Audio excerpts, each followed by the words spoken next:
Really been scratching my head for the better part of about 2 years at this point, just really trying to figure out exactly what the Joe Biden administration has done for the average person, exactly what their modus operandi is for the greater good, or at least their perception of what the greater good is. And I figured out exactly what they are good at, and I'm going to give them props here for a second.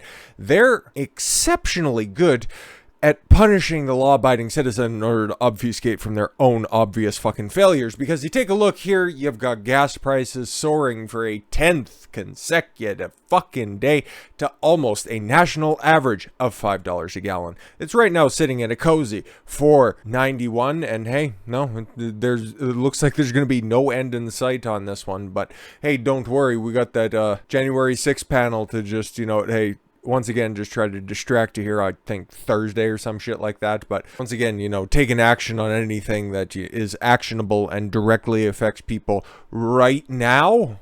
Nah, we don't need to be doing that, okay? We got to take a look at the bigger problems, of course, like, oh yeah, need to solve climate change and fewer people driving because they can't afford it.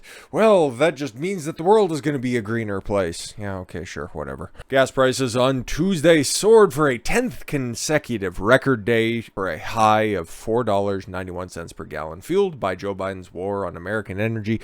That includes driving up private and public financing costs for oil drilling, halting drilling on public lands, and canceling the Keystone XL pipeline. Gas prices increased 5 cents overnight, nearly 30 cents in 1 week. Holy fuck, I didn't realize it was that bad. AAA data reveals drivers are paying nearly $2 more just 1 year ago. Jesus. So he was doing poorly a year ago, already driving up costs, but just in the short period of 365 days, he tacked on a $2 Biden-inflation tax right there on every fucking gallon of gas. That's impressive progress. What exactly you can do, how much destruction you can cause over a 2-year, 4-year span is incredible.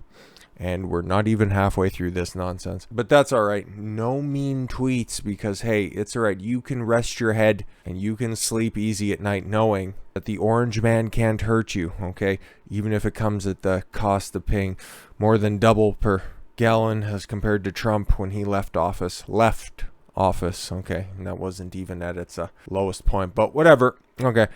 Pain at the pump is expected to increase to over $6 per gallon before Labor Day. Great, wonderful, fantastic, okay. And then how bad is it going to get over the winter, when more people have to drive to work because they can't just, walk or bike? Because not everybody lives in California or in the coastal cities, like even in New York, okay? Well, actually, New York's a pretty bad example because it's just all subways and taxis, but that'd be even fewer people because there's fuel surcharges on all of those private cab companies now anyways. But whatever, that's their ultimate goal, just put everybody on the government track. That's exactly what's happening up here in Canada as well, okay? That's the ultimate goal, just continue to drive people, erode the middle class, where there's the have-yachts and then there's the have-nots, and then everybody outside of that, now you're just on the government tit, and then they further erode the public sector, so everybody's working good, high-paying union or government jobs. But whatever, okay, we need not tread down that conspiratorial lane. Well, it's not really too much of a conspiracy theory anymore as it is if you just give it enough time, couple of weeks, couple of months. It's just every conspiracy theory is really just becoming a spoiler. Anyways, the pain at the pump is expected to increase, yes, $6 a gallon by Labor Day. Gas prices have reportedly already reached $10 per gallon in Northern California town of Mendocino. Actually, yeah, that's what we have here, so that's it won't be as bad because California is California after all for the rest of the country. But let's give you the receipts here. $9.45 for regular and we'll just round up 77 for Supreme. Cool, wonderful, fantastic. A local ABC affiliate, KFSN 30 in Fresno, California, and that's, yes, the picture from Mendocino, okay, but what about in Fresno? Schaeffler's Auto Repair is selling regular gas at $9.60 a gallon. All right, that's not the worst part. Car requires plus, and shell out $9.69. Nice. And Supreme, $9.91 a gallon. Okay, so what? Give it to the end of the week. It's only Tuesday after all, but all of these problems can be eased with one single pen stroke. Get rid of that executive order that canceled the Keystone XL pipeline. Another one, if you're feeling avarice there, Uncle Joe, okay, just go ahead and get rid of the ban of drilling on federal lands, because you need that in order to cross from state to state. Okay, that's pretty important. And get the fuck out of the way.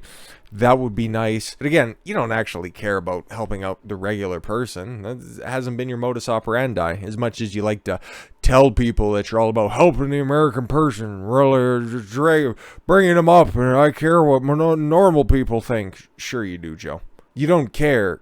You're just out there punishing the average person, because that's all gun control is. And even though you just bring a likable celebrity to come down there and to try to polish this turd into some sort of a presentable diamond, is not gonna fucking work, okay?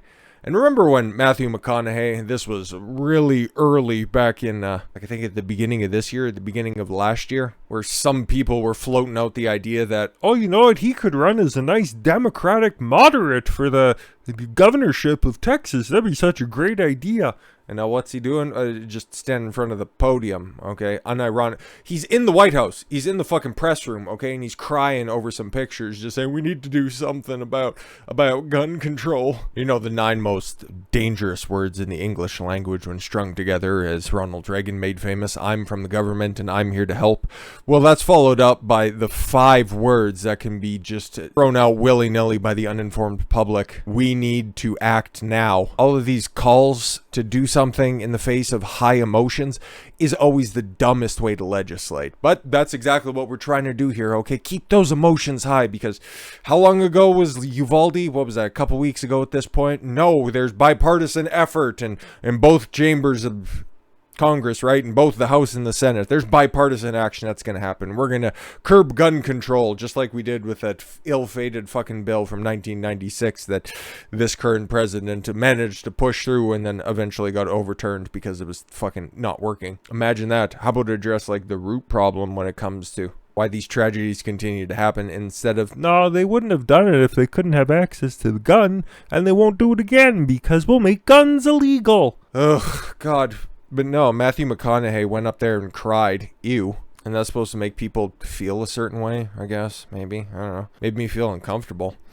Movie star Matthew McConaughey is out there pushing political policy decisions. This is where we're at right now. Looks like Idiocracy is a fucking documentary. Went from big screen to the bully pulpit Tuesday to make an impassioned plea for compromise on new gun control measures from the White House briefing room podium. Why? I don't get it. Okay. Declaring that responsible gun owners like himself are fed up with the Second Amendment being abused and hijacked by deranged individuals. Yeah, if only somebody would make murder illegal. Mass shooting and terroristic attacks. If only those would be illegal. Unbelievable. Yeah, you're somehow going to rectify this situation by punishing the average individual. Who are you trying to win over with this? The Oscar-winning actor delivered emotional remarks that included personal tales of heartbreak about last month, well, it is just the beginning of June anyways, but whatever. Mass school shooting in his hometown of Uvalde, Texas. Okay. Well, you're 52-year-old and you're crying in public. You should feel bad for that. Insisted he wasn't anti-guns. No, he's just saying that law-abiding citizens should give up their guns.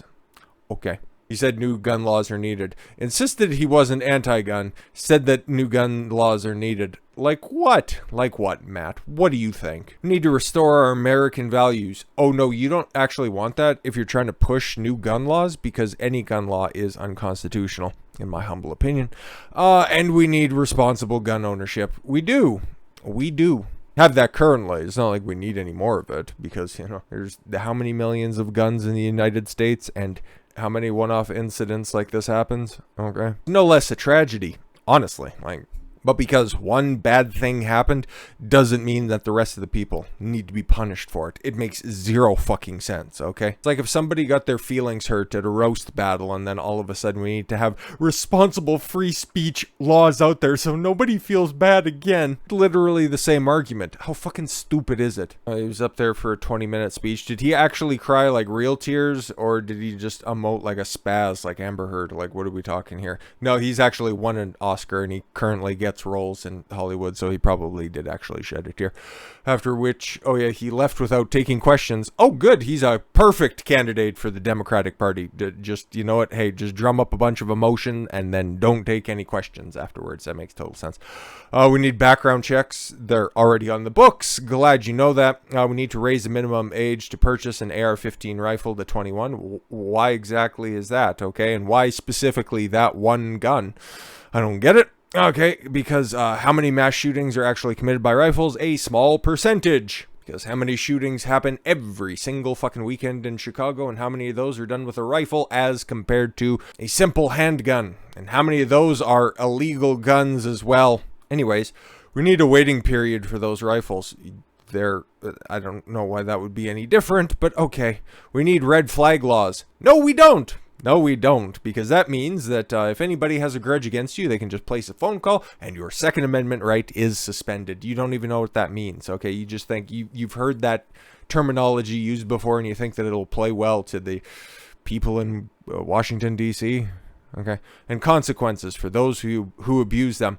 Exactly, right? We need to return to our American roots. This is what responsible gun owners want. Yes, they want red flag laws where they aren't in control of their own constitutional rights. They're at the whim of busybodies out there. Okay, you just cry up there and look weird while pointing. Makes sense. He added, these regulations are not a step back. They are a massive, massive step back. They're a throwback, okay? They're a Wile E. Coyote fall off a cliff back. Oh, they're a step forward. Cool. Be progressive. That makes sense. That'll play well to the 3% who actually thinks that you're making sense. They're a step forward for a civil society and the Second Amendment. That's a retarded claim to make, but hey, once again, that's your claim to make, all right? Because I think all amendments should be treated equally, and free speech is, of course, up there for you, but you also don't have the right to just, knowingly lie. So either you're incredibly stupid or you know what you're doing and you are, in fact, kind of breaking good faith argument precedent. Anyways, is this a cure-all? Hell no. Oh, wait, what? But people are hurting. Families are. Parents are. Yes, exactly. Other people hurt right now, so you should just go ahead and sacrifice your own individual liberty. Makes sense. Joined by his wife, Camilla Alves, the Magic Mike actor. I think he's done probably more spectacular roles than that, but whatever. Who had earlier met with President Biden. Oh great, I'm sure that was a stimulating conversation. Also emotionally described the lives of some of the victims, including 19 children who were murdered at Robb Elementary School on May 24th. Yeah, it's sad and stuff, but you shouldn't be making policy decisions, big sweeping policy decisions on the back of that. Yes, some kid drew some shit with fucking markers and crayons. It's incredibly sad they're gone, okay? And they won't be able to wear their knockoff Chuck Taylors. It's really sucks, but you're preaching to the choir. These are the people who are just going to agree with you anyways because they're in a time of mourning right now. Unless, of course, you look at some of the other parents that were there who were calling for, armed guards at schools, which makes sense if you're also red-pilled on the fact that most of the teachers are there that are totally fucking ideologues. So maybe you don't want to be arming teachers, but maybe some of the teachers, like probably the gym teacher, because let's be honest, when I was going to school, that was always the most based guy there. So I would gladly arm him, and it would have encouraged some of those fat kids to fucking pick it up on the last mile, but whatever. McConaughey decided last year against running for Texas governor, as a centrist, calling for constitutional rights to be curtailed. Runs as a centrist. People are really fucking smart. Oh, I remember him from such great flicks, great political thrillers such as Dazed and Confused, and I know he's good with money and numbers because I seen him in Two for the Money with Al Pacino. Like, get the fuck out of here. You people are stupid if you thought that he was a legitimate candidate. Just, go back and run that podcast back with Jordan Peterson and just think that, oh, he's such an enlightened centrist, which is a fucking retarded branding for anybody out there who's a serious, legitimate individual. I'm so smart, I can look at both sides. Well, you're so fucking smart, you're going to realize that you're going to be siding with one side or another, okay? You can pick points from both sides that are out there. But if you look at the facts, and it's more obvious than ever, there's a correct side and there's an incorrect side, okay? And that group of mouth breathers right there that he's commiserating with, I hate to state the obvious, but sometimes you have to. They don't exactly have the best intentions in mind, especially Dick Durbin, isn't he from Illinois? Some of the harshest gun control measures there, and what happens on a weekly basis? Yeah, no, exactly. The fucking results speak for themselves. But these self-indulgent displays aren't going to slow down anytime soon. Fuck, there's an election at the end of the year. And you already know what the Democratic Party is trying to push as their platform going forward. Gun control, abortion, and every other fringe ideology that panders to their base, their dwindling base. Literally nobody else. I can't wait for the dumpster fire and then for them to look around and wonder why it's everybody else's fault except for their own. It's going to be delicious. With all that said, thank you all very much for the gift of your time. I've been Don Consuelo. I want you to follow your gut and get after it. Take care, everyone.